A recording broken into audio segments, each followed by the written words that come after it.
todos y todas y bienvenidas un día más al canal. Yo soy Laura y en el vídeo de hoy os traigo mis 10 mejores lecturas de 2024. Bueno, estoy súper emocionada de estar trayendo este vídeo en esta época del año, pues es cuando están todos nuestros vídeos favoritos, supongo, porque es cuando todos los canales, cuentas de Instagram y demás redes sociales dedicadas a libros suben su lista de mejores lecturas del año y pues descubrimos un montón de nuevos libros súper chulos, recomendaciones buenísimas para leer y pues me hace muchísima ilusión estar trayendo por primera vez este vídeo porque os vengo a hablar de libros que me han gustado muchísimo este año y que sin duda os recomiendo leer. Veremos si os sorprenden o no, porque con algunos he sido muy pesada, pero bueno, yo creo que algunos a lo mejor os sorprenden. Para poneros un poco en contexto, yo este año he leído 35 libros. Me marqué como objetivo leer 25, que es lo que me suelo poner todos los años, y pues oye, lo he superado con creces. He leído 35 libros, según Goodreads en total han sido 9.403 páginas, y la verdad es que he tenido géneros muy variados: fantasía, no ficción, memorias, literatura contemporánea, alguno de romance también ha caído. He tenido lecturas súper buenas y otras muy decepcionantes. Creo que es el año que más lecturas decepcionantes he tenido. La media de estrellas que he dado en Goodreads ha sido de 3,5 y este año me he dado cuenta que he leído muchos libros más bien cortos, que era algo que yo no solía hacer. Estoy muy contenta porque he descubierto muchas joyas cortitas. Esto lo sé porque la media de páginas, según Goodreads, de cada libro ha sido de 268. Me encantan este tipo de estadísticas. En Instagram próximamente os subiré el post que subo todos los años de clasificación de lecturas, así que os volveré a dejar el Instagram por aquí por si queréis pasaros para ver si ya lo he subido. Y ahí pues os hablaré de más cosas, no solo de los mejores, sino también pues de la lectura más decepcionante y esas cosas. Pero bueno, hoy vengo a centrarme en mis 10 libros favoritos de este año, que como os digo son géneros muy variados. No todos tienen 5 estrellas, porque al final he seleccionado libros que siento que a pesar de haber pasado el tiempo como que sigo pensando en ellos o que destacan por algo sobre los demás. Y pues bueno, veremos si coincidimos en alguno y si os consigo convencer para que los leáis. Así que sin más dilación, comenzamos. En el puesto número 10 tenemos a Las bestias olvidadas de Eld, de Patricia A. McKillip. Este libro se publicó originalmente en el año 1974 y ganó el premio World Fantasy en el 75. Es un libro que tuvo mucho éxito en su día en el habla inglesa, pero que no se trajo al español hasta hace relativamente poco por la editorial Duermevela, y lo he puesto en el número 10 porque ha sido una lectura que me ha gustado un montón. La historia se centra en Sibel, una hechicera que vive en las montañas de Eld, aislada, básicamente. Ella está allí con bestias legendarias que ella tiene el poder de llamar y pues trabajan un poco para ella, las cuida y pues estudia sus libros, hace sus hechizos y sus cosas. Tiene una vida bastante de ermitaña. ¿Qué pasa? Que todo cambia cuando un día llega a su casa un caballero con un bebé en brazos y le dice que es el heredero y que por favor se haga cargo de él porque si no le van a acabar matando. Sibel, al ver a la criatura, no puede negarse, entonces os va a contar un poco cómo es hacerse cargo de este niño y cómo su vida cambia a raíz de este suceso. Es una historia de fantasía más clásica, se nota mucho que es una historia de los años 70, pero creo que es una lectura que me ha marcado por el tipo de protagonista que tiene, ya que no es la típica heroína que solemos ver en estos libros. Además, esto está muy bien contextualizado porque, tal y como explica Isabel Clua en el posfacio que incluye la edición, fue una revolución, podríamos decir, este tipo de historia en esa época, porque se rompía por completo con el estereotipo de héroe de las novelas de fantasía de la época. Para empezar, la heroína en este caso era una mujer, que eso ya era una cosa rarísima. Y no solo eso, sino que las características de esta heroína eran muy distintas a lo que tradicionalmente se consideraba como valentía. Eso es lo que a mí más me ha gustado, que se muestra otra forma de ser valiente, ¿no? Se pone en juego todo el tema de los cuidados, de abrazar la propia vulnerabilidad. Es un libro de fantasía súper pura, hay reinos inventados, criaturas fantásticas de nombres totalmente extraños, por lo que es un libro que si no has leído nunca fantasía, tal vez no te recomendaría de primeras porque se te puede hacer pesado. A pesar de ello, yo lo disfruté un montón porque empaticé muchísimo con la protagonista y me encantó el simbolismo de la historia. El libro está plagado de metáforas y como de enseñanzas. El libro tiene como unos valores muy marcados y eso me ha gustado mucho porque tiene como una enseñanza, ¿no? Es casi como una fábula, podríamos decir, y siento que si lo volviese a leer caería en muchos detalles que se me han pasado por alto en esta primera lectura. Lo he dejado al final de la lista porque sí que siento que me faltó algo, no sabría deciros el qué, tal vez simplemente fueron mis altas expectativas por esta historia, pero bueno, es una lectura súper recomendable, muy agradable de leer para esta época de frío en la que estamos ahora, y si algo de lo que os he contado os ha llamado la atención, pues os recomiendo un montón darle una oportunidad porque seguro que os gusta. En el puesto número 9 tenemos a Los Reyes de la Casa de Delfín de Vigan, que es un libro que ahora mismo no tengo porque lo cogí de la biblioteca y me arrepiento un poco de no habérmelo comprado, pero bueno, eso no pasará con los futuros libros de la autora, que quiero leerme pues todos los que tiene. Este libro fue originalmente publicado en 2021 y es muy interesante porque nos cuenta la historia de Melanie Klaus, que es una influencer francesa muy famosa en YouTube porque se dedica a compartir toda su vida familiar. Esta mujer está casada y tiene 2 hijos, un niño y una niña, y todo va a cambiar cuando un día la hija menor desaparezca. Alguien la ha secuestrado y va a empezar una investigación policial para ver qué ha pasado con esta niña. Y ahí se va a establecer el debate entre hasta qué punto es moral compartir la vida de los hijos en redes sociales. Es cierto que ya os lo conté que este libro a nivel de thriller no me entusiasmó tanto porque la resolución como del secuestro no me terminó de convencer, pero lo he querido incluir en la lista porque siento que trata un tema muy importante, que es precisamente el tema del parenting o de la sobreexposición de menores en redes sociales. Es un tema del que cada vez se habla más y es muy interesante porque hasta hace nada estaba súper normalizado todo este tema de compartir la vida de los hijos o de menores en redes sociales, y ahora se están viendo las consecuencias que todo eso tiene, porque esos menores cuyos padres influencers iniciaron estas cosas se están haciendo adultos y están contando sus testimonios de cómo eso les ha afectado a nivel psicológico. Entonces, ya solo por poner ese debate sobre la mesa merece estar en esta lista. El libro se divide en 2 partes. La primera parte narra todo este secuestro. Tenemos la figura de Clara, que es la policía que se va a encargar de esta investigación y que es un poco todo lo contrario a Melanie, la madre, porque está súper aislada de redes sociales y se empieza a meter en estos mundos y se queda impactada con todo lo que descubre. Y luego tenemos la segunda parte, que sucede unos 12 años después, creo recordar, y nos plantea un futuro hipotético de hacia dónde vamos como sociedad con todo ese tema de las redes sociales, que parece súper distópico y ficticio, pero que si te paras a pensarlo tal vez es más real de lo que nos pensamos. Esta segunda parte fue la que a mí más me gustó porque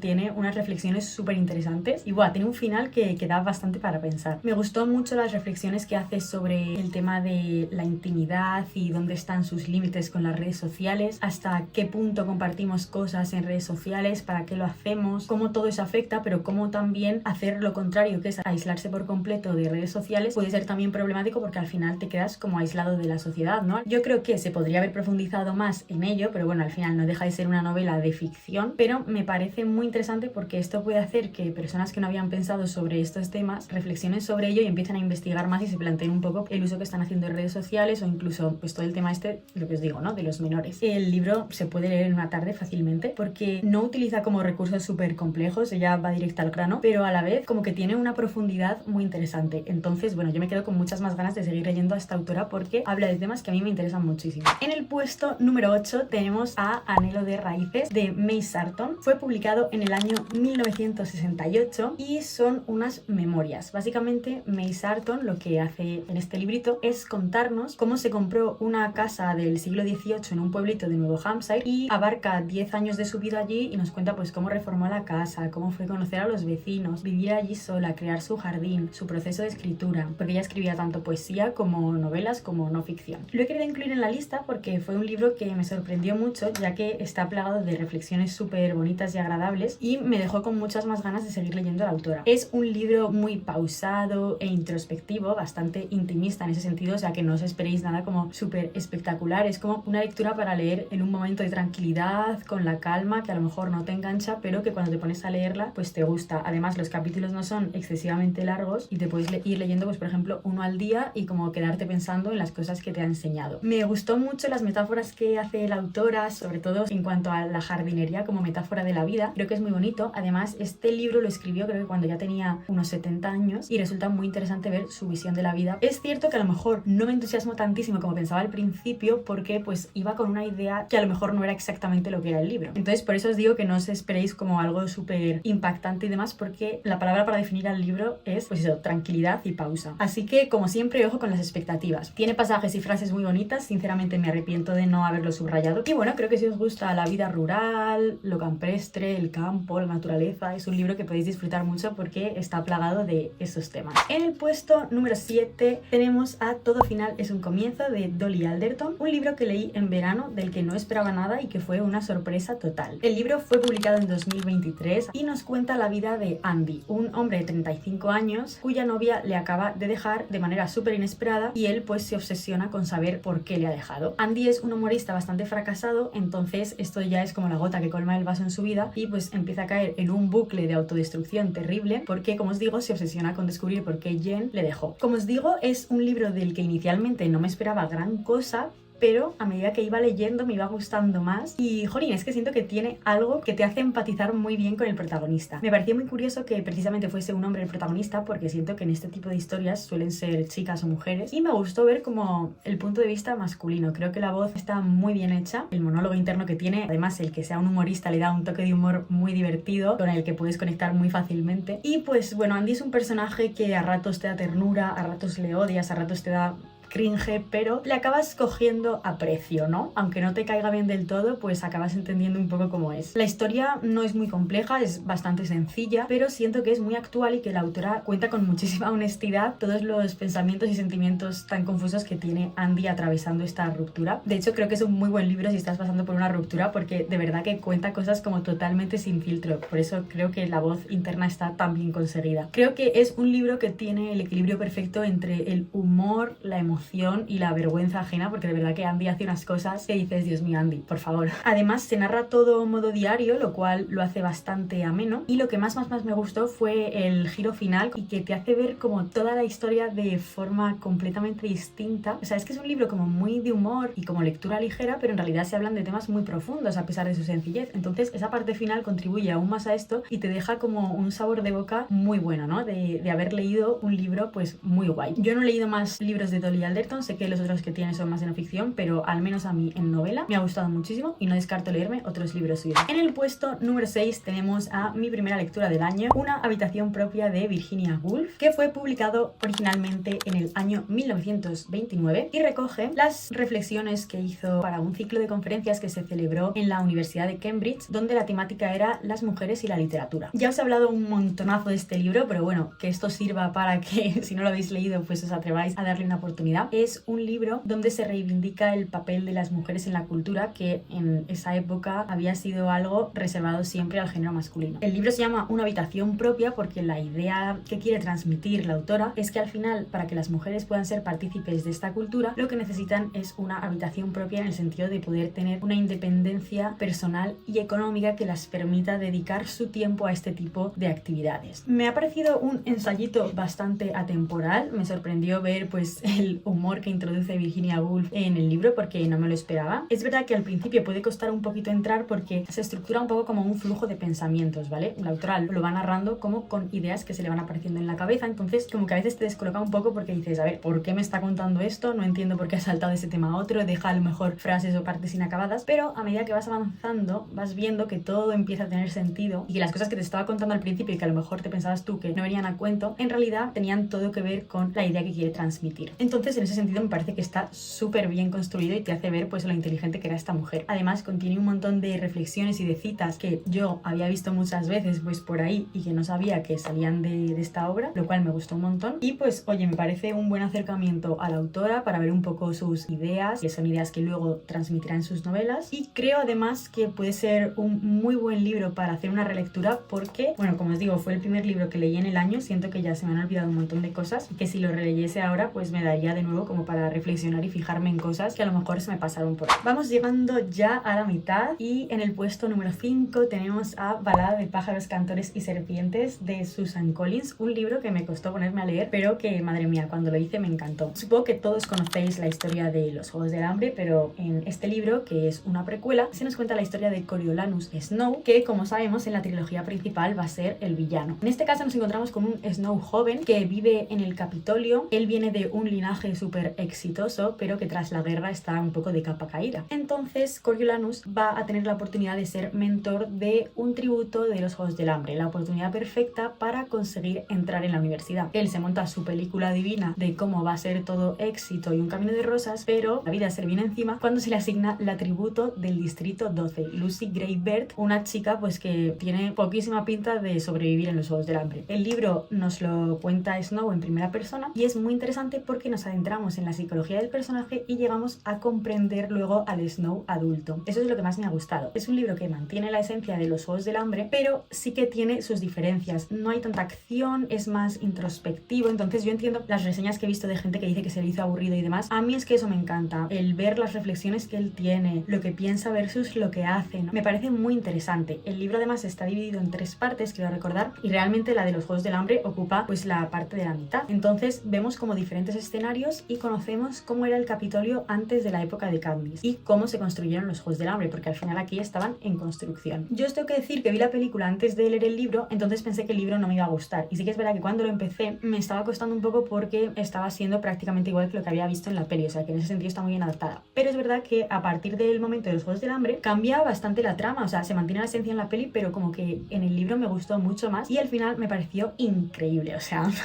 Por eso yo creo que lo he puesto en el número 5 de la lista. Me encantó sobre todo las sutiles referencias que hay a la trilogía principal, sobre todo al personaje de Katniss, y es como un libro que cuando tú lo lees entiendes por qué Snow acaba teniendo esa obsesión con Katniss y pues todas las cosas que hace después en la trilogía principal, ¿no? Eso es lo que más me gustó. Si os gustan los Juegos del Hambre y no habéis leído este libro, pues tenéis que leerlo 100%. Además me gustó un montón porque como siempre Susan Collins introduce temas muy filosóficos y en este caso para mí el resumen de este libro sería el debate de ¿el hombre es un lobo para el hombre o el hombre es bueno por naturaleza? En el puesto número 4 he elegido Una mujer de Annie Ernaux, el primero que leí de la autora y pues igual, otra autora de la que quiero leer todo lo que tenga. El libro fue publicado originalmente en 1988 y es muy cortito, tiene 107 páginas y es una edición pequeña, o sea que serán incluso menos, se lee en un suspiro, pero está cargado de una profundidad y una dureza increíbles. Lo que hace la autora en este libro es contarnos la vida de su madre y la relación que tuvo con ella desde que era una niña hasta que envejece, enferma de Alzheimer y muere. En este libro lo que la autora hace es reconstruir la vida de su madre y pues contar un poco también el contexto histórico de la Francia de esa época. Su madre venía de un contexto obrero y siempre tuvo muchas ganas de progresar y de escalar socialmente y nos cuenta cómo acaba siendo comerciante, cómo le da a su hija una educación y toda la relación madre-hija que en ocasiones puede llegar a ser muy conflictiva pero muy humana al final. Además también retrata muy bien cómo fue la llegada de la enfermedad a la vida de su madre, pero también el impacto que eso tuvo en el entorno familiar y social de su madre, ¿no? Es un libro que casi yo lo considero un ejercicio como de escritura terapéutica porque al final la autora lo empezó a escribir en pleno duelo. El libro comienza cuando están enterrando a su madre y es bastante impactante la honestidad y la crudeza con la que cuenta todo. Es un libro que a pesar de ser tan corto ya os digo que marca bastante. Yo os lo recomiendo un montón, ya lo he hecho otras veces y como os digo tengo muchas ganas de leer otros libros de la autora. Me habéis recomendado mucho Pura Pasión y El Acontecimiento, así que ya os iré contando en los próximos meses si por fin me animo a leerlo.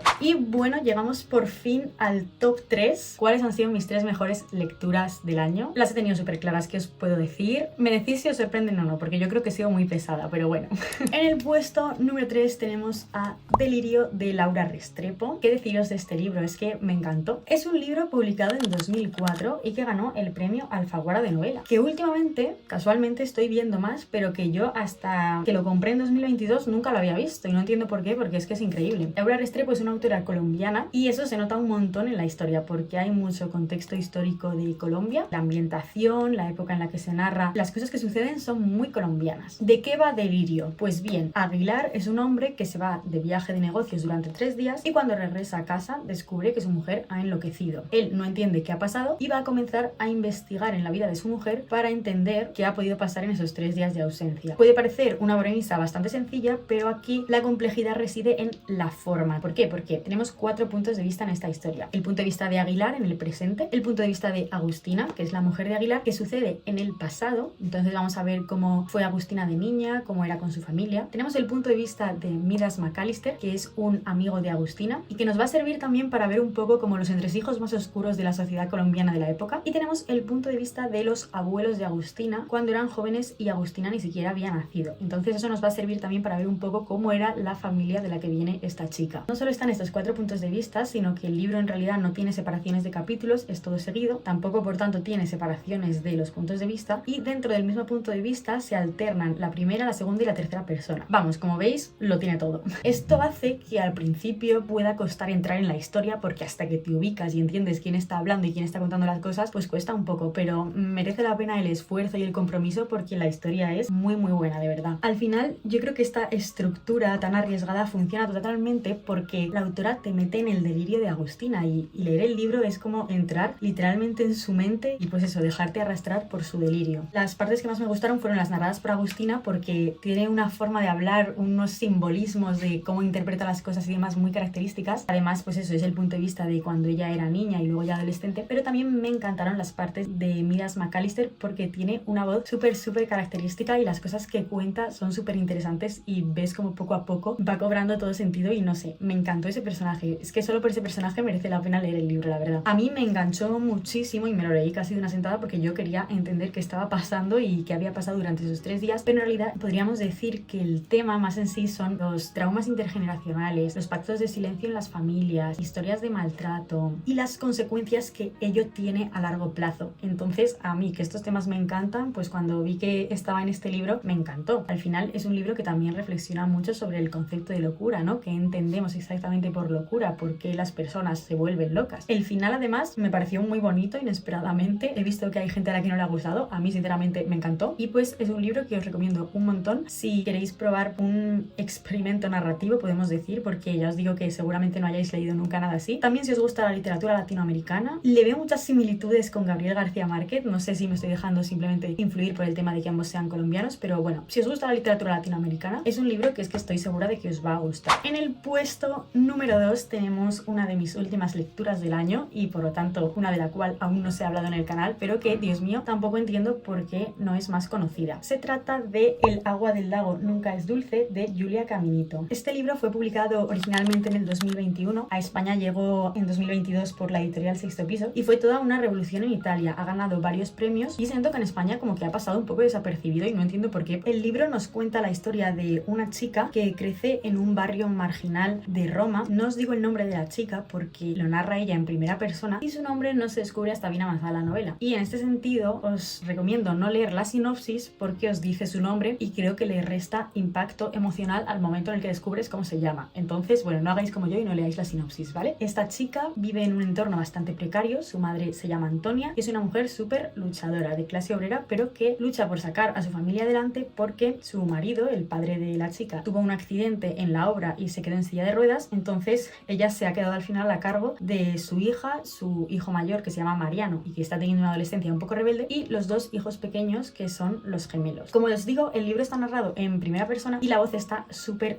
bien conseguida. Seguimos a la protagonista desde que es una niña hasta que ya es una adulta y todo por lo que va pasando. Cómo ella viene de este entorno más precario, más obrero y cómo intenta salir adelante a través de los estudios, ¿no? Su madre al final quiere que ella estudie, que vaya a la universidad y que progrese porque es como la lista de la familia. Entonces vamos a ver cómo ella se obsesiona con este tema, pero también pues cómo va creciendo, cómo entra en la adolescencia, el tema de las amistades, las primeras veces, toda esta lucha de clases. Es un libro que tiene muchísima crítica social y que representa muy bien cómo es vivir en un barrio marginal de la Roma de los años 90. Vemos cómo la protagonista está muy enfadada, muy furiosa y cómo eso, al contrario que ir apaciguándose, va cada vez más porque parece que todos los esfuerzos que ella hace por salir de ese entorno no sirven para nada. Y entonces es un libro que transmite una sensación de injusticia brutal y que te hace empatizar mucho con la protagonista, pero en ese sentido está muy bien hecho porque también te enfadas con ella porque te das cuenta de que llegados a un punto es una narradora cero fiable, porque al final ella lo interpreta todo según su visión de las cosas y llega un punto en el que te das cuenta de que lo que te está contando puede que no sea así exactamente. Es un libro que me impactó muchísimo, está narrado con una crudeza increíble, se tratan temas bastante duros, pero la autora no lo hace como de forma morbosa y eso me gustó muchísimo. Hay un montón de metáforas, de simbología y es que su estilo narrativo es muy característico. El libro no tiene guiones de diálogos y es verdad que la autora hace mucho lo de enumerar como listas de cosas, que también por lo que he visto en algunas reseñas pues hay gente que se queja. A mí no me molestó para nada, me pareció incluso que le daba más personalidad. Es un libro de verdad súper impactante, todos los personajes son memorables, el final además también da como para debatir. Yo me acuerdo de cuando lo acabé fui corriendo a escribir a Mónica de la Balda Silvestre para comentarlo porque sabía que ella lo había leído, que le había gustado también un montón, entonces le estuve ahí dando la matraca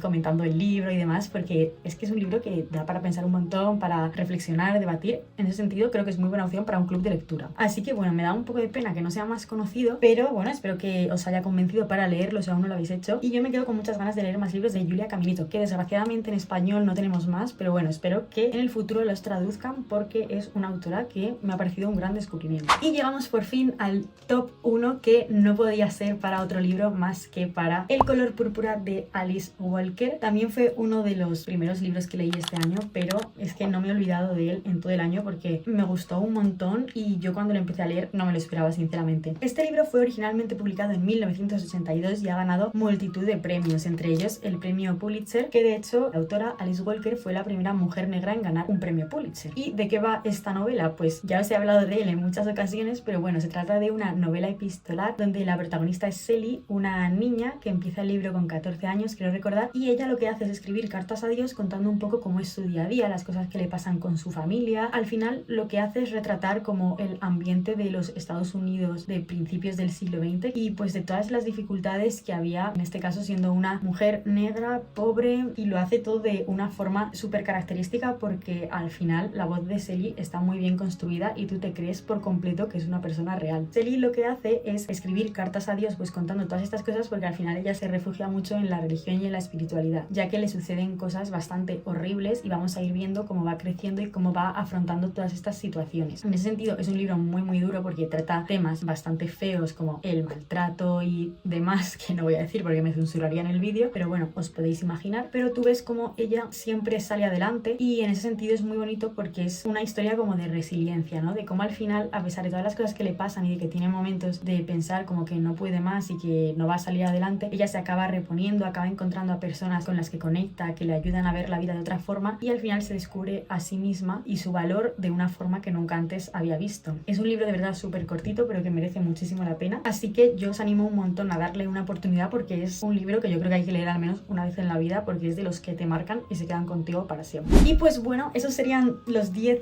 libros que más me han gustado de este 2024. La verdad es que estoy bastante contenta porque creo que en general ha sido un buen año de lecturas. Como os digo, he tenido muchas excepciones, pero los libros que me han gustado muchísimo. He descubierto a un montón de autoras nuevas a las que les voy a seguir la pista 100% y libros que no solo han sido mis favoritos de 2024, sino que se convierten en favoritos de la vida. Así que nada, espero haber logrado transmitiros mi entusiasmo por estos vídeos, que os haya gustado. Como siempre, os recuerdo que si ha sido así, deis un me gusta al vídeo, os suscribáis y activéis la campanita para que YouTube os avise cada vez que subo un nuevo vídeo y que me dejéis un comentario contándome cuáles han sido vuestras mejores lecturas de este año y si hemos coincidido en alguna. Nada más que añadir, nos vemos muy pronto en el próximo vídeo. Adiós.